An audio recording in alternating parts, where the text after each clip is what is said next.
नमस्कार दोस्तों, मैं अंकुर उपाध्याय स्वागत करता हूं आप सभी का एक बार फिर से अपनी नई वीडियो में। दोस्तों, कल भारतीय बाजार का जीडीपी डेटा आया। हम सभी ने देखा कि कितना स्ट्रांग था जीडीपी डेटा, बहुत ही दमदार था, अनुमान से मच बेटर था। आपको सिर्फ इतना बताना चाहूंगा, जो एक्सपेक्टेशंस थी एनालिस्ट की वो ये थी कि कंपैरिजन में प्रीवियस क्वार्टर के कम आएगा, क्योंकि लास्ट 7.8% था। अपने आप में 7.8% बहुत ज्यादा नंबर होता है, बहुत बड़ा नंबर होता है। तो बाजार कह रहा था कि अच्छा तो रहेगा लेकिन 7.4% का रहेगा, लेकिन हम लोगों ने कितना पोस्ट करा? 8.2%। बहुत ही दमदार था। अब इस डेटा के बाद भी भारतीय बाजार नहीं चलेगा अगर मंडे, तो इन्वेस्टर्स क्या कहेंगे? फेक डेटा है, गवर्नमेंट ने अपना डेटा बना दिया है। वो कोई गलत बात नहीं है, लेकिन आपको मैं बार बार एक ही चीज कहना चाहूंगा कि कोई भी डेटा आ जाए, कोई भी इवेंट आ जाए, बाजार आपका तभी चलेगा जब उसमें कोई खरीदने आएगा। जब तक बाइंग नहीं है तब तक बाजार नहीं चल सकता, ये आप समझ लीजिए। क्योंकि नियर टर्म इंट्राडे या जो भी रेगुलर बेसिस पे मूवमेंट होती है वो बाइंग और सेलिंग की वजह से होती है।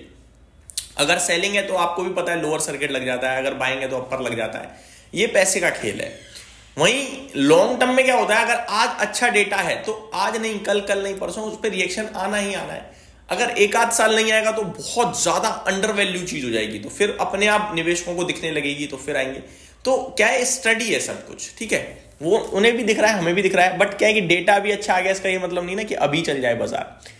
खराब चीज पे इंस्टेंटली क्यों गिर जाता है, ये भी आपके दिमाग में आ रहा होगा। तो खराब चीज पे इंस्टेंटली इसलिए गिरता है क्योंकि डर पैदा हो जाता है, और डर में रिटेल भी बेचने लगता है, बड़े इन्वेस्टर्स थोड़ा भी बेचते तो वो ज्यादा पैनिक मच जाता है। बस ये फर्क होता है। अब मैं आता हूं आप सभी के साथ भारतीय बाजार के ऊपर। तो कल अमेरिका का बाजार आधे दिन खुला था। आधे दिन जितना खुला उतना अच्छा ही रहा। करीब करीब 290 पॉइंट्स की तेजी हमें डाउ जोन्स में देखने को मिली है, तो पॉजिटिव थे। डाउ भी ऊपर था, नेस्डैक भी ऊपर था, चौतरफा हरियाली थी, आप ये कह सकते हैं। और इसी के दम पर भारतीय बाजार भी अच्छा देखने को मिल रहा है गिफ्ट निफ्टी पे। पहले अमेरिका की बात करना चाहूंगा। डाउ और नेस्डैक दोनों ही 0.6% अप थे। S&P 500 और रसल 2000 में 0.55% के करीब की तेजी देखने को मिली, तो बढ़िया एक्शन था। वहीं अमेरिका का विक्स 5% घटता हुआ दिखा है। European market flat to positive type थे। डैक्स, फिट्सी और कैक तीनों 1/3% ऊपर देखने को मिले। बात करें दोस्तों अपने भारतीय बाजार की गिफ्ट निफ्टी की, तो गिफ्ट निफ्टी में 130 पॉइंट का मूव दिख रहा है ऊपर की तरफ का, और 26,500 के ऊपर ट्रेड करता हुआ दिखा है हमें गिफ्ट निफ्टी। अब सवाल ये उठता है, भारतीय बाजार में 26,200 खड़े हैं, यहां पे क्या करें? दोस्तों, जिस हिसाब से भारतीय बाजार का कल FIDIs का डेटा था, वो डेटा नेगेटिव था। कैसे नेगेटिव था? नेगेटिव ऐसे था कि सेलिंग फिगर ज्यादा दिख रहा है मेरे को, तो ये अच्छा नहीं था। कल कोई ब्लॉक डील भी नहीं थी, आई थिंक, जहां तक मुझे याद आ रहा है। और ये उसके बाद अगर डेटा ऐसा आ रहा है तो फिर वो दिक्कत है। अगर मैं बात करूं कैश मार्केट में, तो 3800 करोड़ की बिकवाली। अगर बात करूं कैश मार्केट में DIs की, तो ये तो लगातार खरीद रहे हैं, इनको तो सल्यूट ही है भाई। 4148 करोड़ की बाइंग करी। बट अगर फ्यूचर इंडेक्स की बात करूं तो 51 करोड़ की टोटल सेलिंग फिगर आई है FIs की। लेकिन अगर 51 करोड़ में मैं टोटल देखूं तो निफ्टी में 250 करोड़ का बेचा है, बैंक निफ्टी में 207 करोड़ का खरीदा है। दैट मीन्स बैंक निफ्टी पे ये थोड़ा पॉजिटिव है। वहीं अगर बात करूं ऑप्शंस की, 5,000 करोड़ की बाइंग है, जिसमें निफ्टी के ऑप्शंस में खरीदारी करी है 4,500 करोड़ की। अब ऑप्शंस में कॉल खरीदी है, पुट खरीदी है, हम पता ही नहीं लगा सकते। कल का बाजार एक रेंज में घूमता रहा, तो क्या खरीदा है पता नहीं। देखने वाली बात यह है, अगर उन्होंने कॉल खरीदी होगी तो फिर कहीं ना कहीं भारतीय बाजार कल ऊपर जाएगा, और उन्होंने फ्यूचर के माध्यम से हेज करी है पोजीशन, ये बन सकती है एक क्वेश्चन, है ना। तो वो हमें कल ही मंडे को ही पता चलेगा। अब बात करते हैं दोस्तों आगे, स्टॉक स्पेसिफिक बात करता हूं।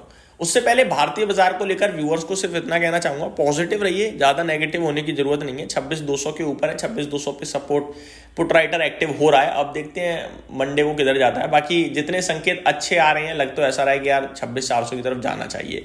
आपका GDP डेटा अच्छा आ गया, ग्लोबल अच्छा कर रहा है, गिफ्ट निफ्टी अच्छे संकेत दे रहा है, Q2 की अर्निंग्स भी अच्छी ही निकली है, नेगेटिव कुछ आपके पास है नहीं। फिर भी आप नहीं चल रहे तो फिर तो प्रॉब्लम है ही है, वो सेलिंग के प्रेशर और कुछ भी नहीं है। स्टॉक स्पेसिफिक दोस्तों बात करूं तो मैं सिर्फ नाम बताना चाहूंगा, कोई ऐसा बड़ी न्यूज नहीं है। दिन के दौरान आपके साथ इन्वेस्टमेंट पर्पस से कुछ चीजें जरूर शेयर करूंगा मैं। अरविंद स्मार्ट स्पेसेस के लिए एक छोटी अपडेट है, NTPC के लिए अपडेट है, भारतीय एयरटेल के लिए अपडेट है, न्यूजेन केमिकल्स के लिए, Sona BLW, Tejas Networks, RPP Infra Projects, Adani Enterprises, HG Infra Engineering, IOC, ये छोटे मोटे स्टॉक्स हैं जिनके लिए खबरें आते हुए दिख रही हैं। आगे आप सभी के साथ बात करें दोस्तों पोर्टफोलियो के बारे में, तो जब तक स्मॉल कैप इंडेक्स नहीं चलेगा पोर्टफोलियो में डैमेज ही रहेगा। अगर आप देखें तो निफ्टी तो ऊपर जाता है बीच बीच में, बट स्मॉल कैप इंडेक्स ना तो कल चला ना परसों चला था। परसों तो अच्छी खासी गिरावट थी, कल भी देखे तो 1-3% नीचे ही था। मार्केट ब्रेथ कल भी नेगेटिव साइड पे ही थी। बेशक इंडेक्स लेवल पे निफ्टी सेंसेक्स बिल्कुल फ्लैट थे, बैंक निफ्टी हरे निशान में था, मिड कैप इंडेक्स भी फ्लैट था, स्मॉल कैप थोड़ा सा नीचे था, लेकिन मार्केट ब्रेथ काफ़ी खराब थी। तो जब तक ये मार्केट ब्रेथ ठीक नहीं होगी ना, पोर्टफोलियो ठीक नहीं होगी। फ्रेश कैपिटल अगर कोई लगाना चाहता है तो मैं सिर्फ ये बोलूंगा लार्ज कैप पे ही फोकस करो, और लार्ज कैप में भी दिग्गज लार्ज कैप्स पे, जिसके बारे में दिन के दौरान आपके साथ डिस्कशन करूंगा। बने रहिए चैनल के साथ। Thank you so much for watching this video. Have a great day guys.